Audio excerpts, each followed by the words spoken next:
All right, let's jump right into a genuinely fascinating shift in perspective from one of the greatest psychological and economic minds of our generation, the late Daniel Kahneman. Now, if you're even a little familiar with his groundbreaking work, you know he basically wrote the ultimate playbook on how human beings think and make decisions. But today, in this explainer, we're looking at a brilliant paper by Paul Frieders that breaks down a massive late-career paradigm shift for Kahneman. We're going to explore how this absolute titan of psychology completely changed his mind about what it actually means to be happy. I really want to start right off by highlighting this incredible plot twist. For literally decades, Kahneman defined happiness in a very specific, momentary way. But get this, listen to what he said in a 2018 interview. Late in his life, he realized his entire definition of happiness was just fundamentally flawed. He openly admitted that people don't actually want to be happy in the fleeting, momentary sense that he had spent years trying to measure.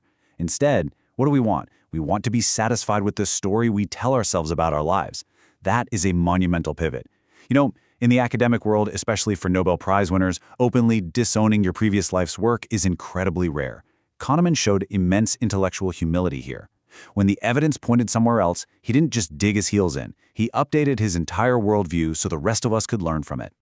All right, Section 1, a genius changes his mind.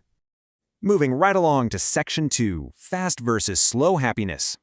So here we have this core conflict between two totally different ways of measuring human joy. First up, there's fast happiness. This is the classic utilitarian view, or what economists like to call experiencing utility. It's all about how you feel right here, right now, in this exact second. Then, on the flip side, there's slow happiness. This is the storytelling side of the equation. It's your overall life satisfaction when you sit back and reflect. Think of it as the difference between asking, wow, how good does this exact sip of coffee taste right now, versus asking yourself, how do I actually feel about the entire trajectory of my career? To really appreciate Kahneman's shift, we have to understand the tradition he was walking away from. Since the 19th century, standard economics has basically run on classic utilitarianism. Thinkers back in the day like Jeremy Bentham and Francis Isidro Edgeworth believed you could measure human experience in countable quantities of pleasure and pain. They literally called them utils, almost like a video game score. They even hunted for the minimum sensibile, which is just the smallest possible increase in pleasure you can actually notice. Standard economics, which is still what they teach in textbooks today, by the way, assumes we're all just wandering around trying to maximize our flow of momentary pleasures and minimize our momentary pain every single day from the day we're born until the day we die. And for a long time, Kahneman totally bought into this exact model. In fact, he spent years trying to perfect how we measure those daily momentary experiences. He championed a technique called the day reconstruction method, or DRM for short. The whole idea was to take a person's day, chop it up into tiny little episodes like your morning commute, eating a sandwich for lunch, answering a stressful email, and have you score your emotional state in each specific moment. He really believed that if you just average out all those fast evaluations for a single day and then add up all your days, boom, you've got an objective measurement of how happy your whole life was. But, and this is a huge but, here is exactly where the model falls apart. The data revealed a massive problem. Human memory is incredibly fickle. It changes all the time. If you ask someone how their day was the minute they get home, and then ask them about that exact same day a week later, you'll get completely different answers. We tend to bundle our experiences into these broad, messy categories like that family vacation or that dinner party, and we're constantly re-evaluating them. Maybe you had a fantastic conversation at a party, but 3 days later in hindsight you realize the person was actually subtly insulting you. Suddenly, the entire memory is ruined. Because our memory is so easily manipulated by things like social desirability and hindsight, Kahneman realized his DRM tool was actually a terrible predictor of our major life choices. Which brings us right into Section 3, the power of memory. So this leads to an absolutely astonishing realization. What we actually experience in the moment is entirely different from what we remember long term.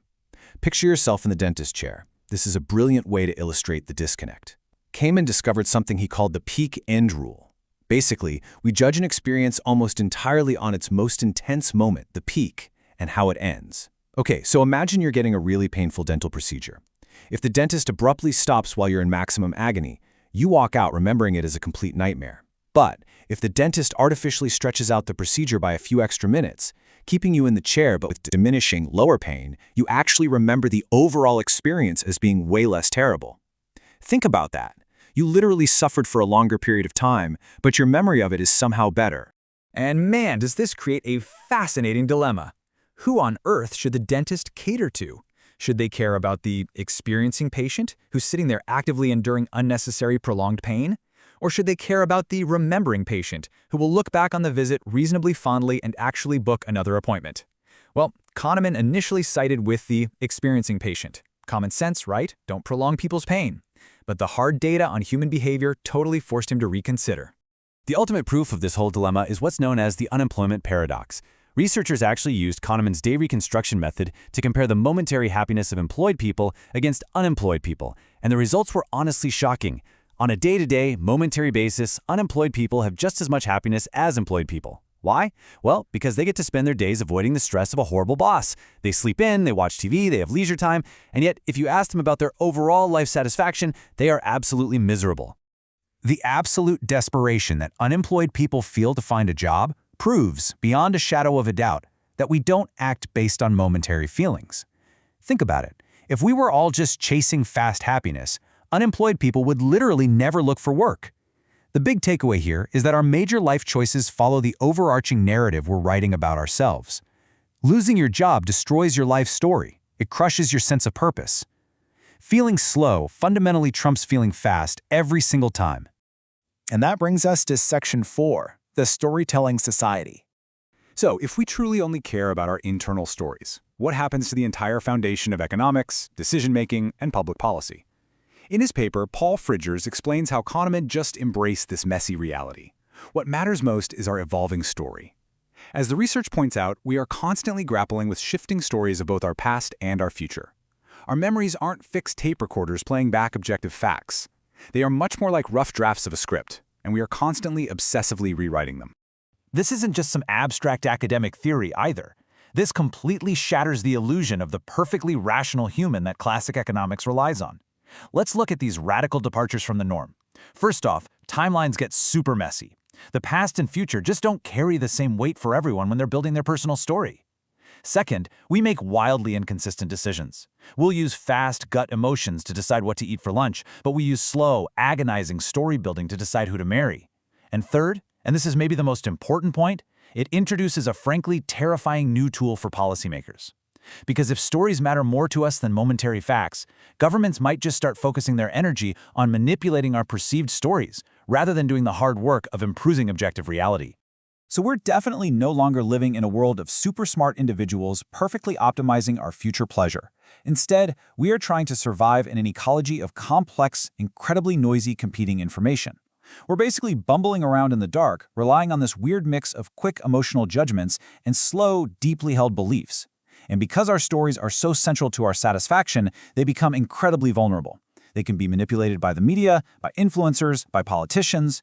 We are not perfectly rational calculators. We are vulnerable storytellers wandering through a media landscape that is constantly reshaping what we perceive as the truth.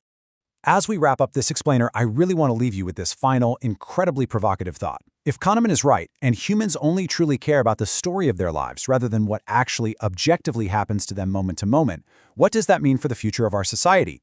Should our governments and institutions focus all their hard work on actually improving our real everyday experiences? Or is it just far more efficient for them to simply manipulate our memories and our perceptions to give us a better narrative?